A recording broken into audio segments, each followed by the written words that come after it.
व्यास मंच पर विराजमान पूजनीय गुरुजनों एवं प्रिय श्रोतागण, सादर प्रणाम। कैकेयी माता के हृदय में श्री राम जी के प्रति कोई द्वेष नहीं था, लेकिन मंथरा ने आकर कैकेयी माता की बुद्धि को फेर दिया, उनके हृदय में भय उत्पन्न किया। उस भय के कारण उन्होंने सारा चरित्र किया। राम जी के जीवन में मंथरा का रोल बड़ा ही महत्वपूर्ण है। आकर सारी कहानी को घुमा दिया मंथरा ने। इसी प्रकार से हमारे जीवन में भी होता है। किसी व्यक्ति से हमारा कोई संबंध नहीं होता, सीधा संबंध नहीं होता, लेकिन फिर भी कब कौन व्यक्ति किस प्रकार का चरित्र हमारे जीवन में निभाएगा हम नहीं कह सकते। हमें अपने परिवार पर विश्वास रखना चाहिए और अपने परिवार के प्रति समर्पित होना चाहिए। आगे की कथा में कुबरी करी कबूली कैकेयी, कपट छुरी उर पाहन टेई, लखई नारानी निकट दुख कैसे, चरई हरित तीन बलि पशु जैसे, सुनत बान मृदु अंत कठोरी, देती मनहु मधु माहुर घोरी, कहई चेरी सुधी अहई की नाही, स्वामिनी कहु कथा मोहि पाही,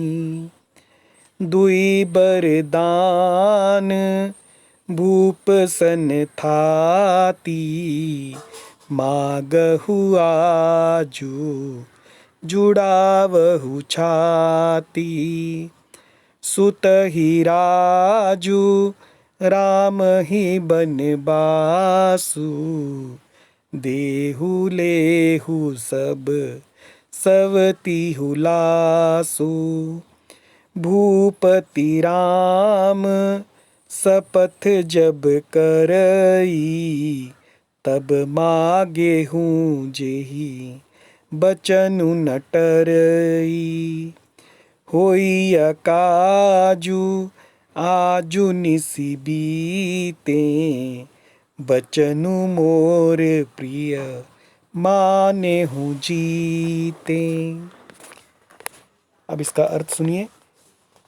कुबरी करी, कुबरी यानी मंथरा, कबूली कैकेयी, कुबरी ने कैकेयी को सब तरह से कबूल करवाकर, कबूली कैकेयी यानी कैकेयी को कबूल करवाया।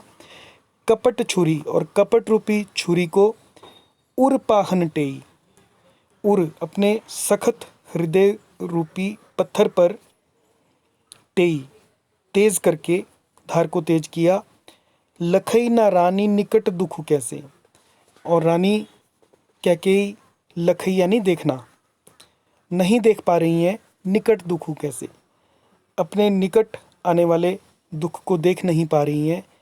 चरई हरित तिन, जैसे हरी घास को, हरी तिनके को चरता है बलि पशु जैसे। बलि पशु जो है वो हरी हरी घास को चर रहा है, लेकिन उसे पता नहीं होता कि उसकी बलि होने वाली है। उसी प्रकार से कैकेयी रानी देख नहीं पा रही है अपने निकट कौन सा दुख आ रहा है। सुनत बात मृदु अंत कठोरी, मंथरा की बातें सुनत बात मृदु, मृदु यानी कोमल, बातें तो कोमल है, लेकिन उनका अंत यानी परिणाम बड़ा ही भयानक है, कठोर है। देती मनहु मधु माहुर घोरी, देती मनहु दे रही है मानो, मधु यानी शहद में घोलकर, माहुर यानी जहर, शहद में घोलकर जहर पिला रही हैं कैकेयी को। स्वामिनी कहिहु कथा मोहि पाही, कहे चेरी सुधी अहे की नाही, तो कहे चेरी, चेरी यानी दासी, दासी कहती है, मंथरा कहती है सुधी अहे कि नहीं, तुम्हें याद है कि नहीं है कि स्वामिनी कही हूँ कथा मोहि पाही, कि हे स्वामिनी तुमने मुझको एक कथा कही थी, तुम्हें उसकी याद है या नहीं। कौन सी कथा? दुई बरदान भूपसन थाती। दो वरदान भूपसन यानी राजा के पास, थाती यानी धरोहर रखे हैं। तुम्हारे दो वरदान राजा के पास धरोहर हैं, तुमने मुझे बताया था। मांगहूँ आजू जुड़ा वहू छाती, आज वो दो वरदान मांग लो और जुड़ा वहू छाती यानी अपनी छाती को ठंडा करो। सुत ही राजू, सुत यानी पुत्र को यानी भरत को, राज मांग लो और राम ही वनवासु, और राम के लिए वनवास मांग लो।